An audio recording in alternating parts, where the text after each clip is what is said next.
Mr. Chair, good afternoon, Secretary Dizon. Good afternoon po. Kanina po sinabi niyo na determinado kayo na gawin mas transparent at ang budget at mas accessible sa publiko. Are there mechanisms for greater transparency in your revised budget proposal?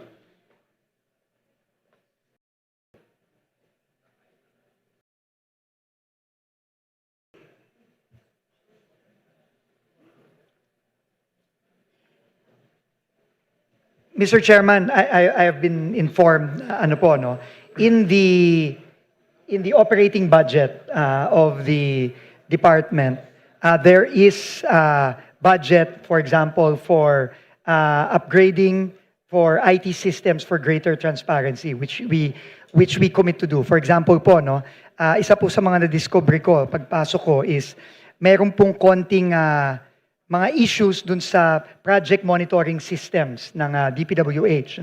Apparently, hindi ito masyadong nagagamit at unfortunately, na-discover ko din na parang nadadaya. So, I think we have money in the operating budgets to upgrade and to further strengthen these systems, especially the PCMA, which is really the backbone of the monitoring system of DPWH. As I have pointed out repeatedly, libo-libo po ang proyekto ng DPWH at hindi po ito kayang i-monitor ng mano-mano. Kailangan po gumamit tayo ng bagong teknolohiya. Unfortunately po, yung existing system ay una-una, hindi pa na-upgrade, luma na, at mukhang nagawan po ng paraan para medyo hindi magamit ng tama.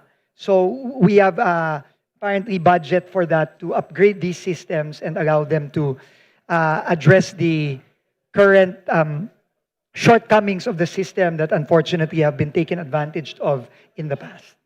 Kasama po ba sa plano ninyo na magtayo o ayusin yung inyong existing website para maging interactive siya tulad ng website ng Pangulo, yung isumbong sa Pangulo, kung saan hindi lang makakapag-monitor ang mga ordinaryong mamamayan, kung hindi makakapag-report din kung meron silang nakikitang ghost project o ibang mga sira o hindi ginagawang mga proyekto. At tama po yung sinabi nyo. In fact, maganda nga po yung model nung isumbong mo sa Pangulo website. At nakita ko na po ang website ng DPWH. Kahit ako po medyo naguluhan kung paano i-navigate. At makakaasa po kayo na ayusin po natin ito in line with best practices of transparency. In fact, ang gusto po natin talaga dyan,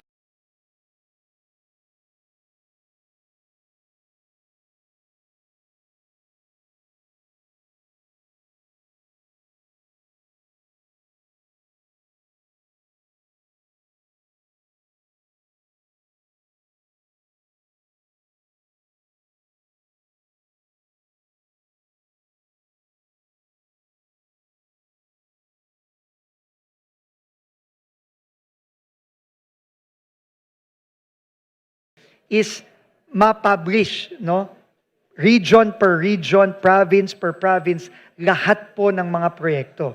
At ipayagan pong mag-report mismo ang ating mga kababayan dahil nga po sa dami ng mga proyekto ng DPWH, kung meron silang nakikitang hindi maganda o kakulangan sa mga implementation ng projects on the ground. Gagawin po natin yan immediately, Mr. Chair. Please do let us know if you need any additional budget for that. And I would also recommend and strongly request that the project documents, beginning with the project proposal and the approval of the budget, all the way until the release of payment, even a demand for liquidated damages, if any, be included and accessible to the public in the website.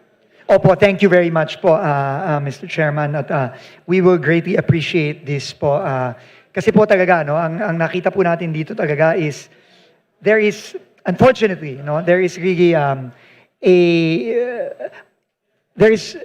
transparency is very wanting in the department right now. We have to be very, very honest about that.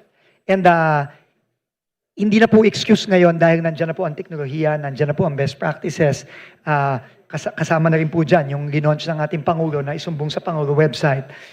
Kailangan po sumunod na ang departamento dito sa mga best practices na ito. At yun po ang gagawin natin at mag-update po tayo sa Kongreso sa mga gagawin natin sa mga susunod na buwan at susunod na linggo at susunod na buwan.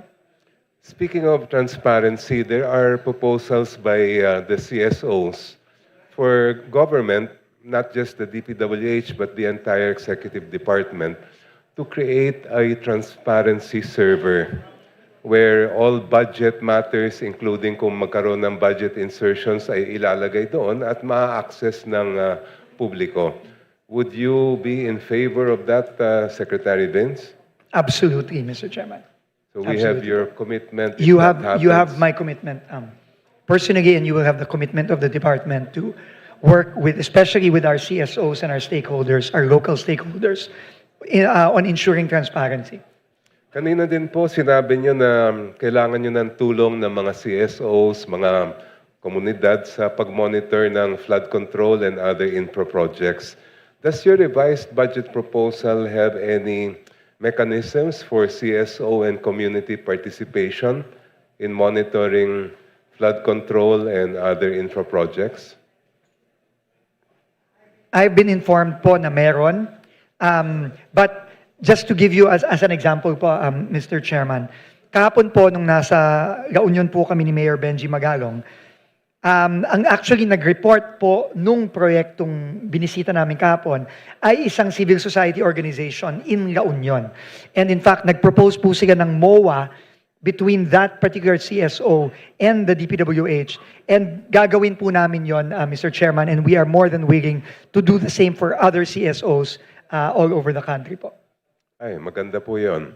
Nabanggit din po ninyo sa isang interview recently that you will be releasing or coming out with a master plan for the NCR with the support of the ADB by 2026. Ang tanong ko po, how about a master plan for the entire country? Is that also part of your revised budget proposal or your future plans? Yes, Mr. Chairman. Actually, it's the World Bank and JICA combined. It is the integrated flood risk mitigation master plan for NCR. Ito po ay ongoing ngayon at according po sa ating team, matatapos na po ito by next year. So maganda po itong umpisa para nga po hindi na po mauulit itong mga nangyari nitong mga nakaraan na meron pong mga ginagawang mga flood control project na wala man ngang plano at wala man ngang basehan sa isang integrated master plan all over the country. So magkakaroon din ng master plan for the entire country. Yun po ang plano natin, Mr. Chairman. No? Ang commitment po natin, Mr. Chairman, uulitin ko po, no? Sa susunod na taon po, no? Sa pag-craft pa lang ng budget, hindi po tayo magpapalusot ng kahit anong proyekto na walang plano. Marami po sa mga nakita natin ngayong mga proyektong may problema dito sa flood control specifically, mga proyekto po na wala man lang ni plano. Kahit anong detailed engineering design, kahit anong feasibility study, wala man lang po. At ang commitment po at ang gusto pong mangyari ng ating Pangulo ay hindi na po mauulit yan. How ironic that a department that requires plans to implement projects apparently doesn't have. Very ironic po, Mr. Chairman. One more question, Mr. Chair, if I may. Karamihan po ng mga flood control projects na existing ay usually ay naka-involve o nakasentro sa mga concrete type of based solutions. You have dredging, drainage, and other concrete-based solutions. How do you intend to move away from this and more in the direction of nature-based solutions that would include, for example, issues of reforestation, issues of water flow, and the consideration of the existing river basins that our country has? Tama po yun, no? Nature-based or more minimal interventions, no? Halimbawa po, no, yung pong nakita nating magandang ehemplo na unfortunately nasira po dahil sa isang flood control na ginawa, no? Yung utilization po of boulder gabions, which are not necessarily nature-based, meaning hindi sila natural, pero very minimal po ang effect sa ating kalikasan. Sinira pa nga po yun at to give way to a very concrete-based flood control project in Oriental Mindoro. No? So, lahat po yan ay kailangan po talagang pag-aralan. No? And I think, ang importante po talaga is manggagaling po ang mga plano sa ating local development councils, provincial development councils, up to regional development councils. Dahil dun po, meron na pong CSO representation doon, meron pong wide stakeholder representation doon. Unfortunately po, hindi po ganon ang nangyari dito sa pagtatayo nitong mga flood control projects na nakikita natin ngayon. So, kailangan po nating baguhin yan. Thank you, Mr. Secretary, at babantayin din po natin yan. I have no more questions, Mr. Chair. Thank you. Maraming salamat Thank you very po. much. Thank you po.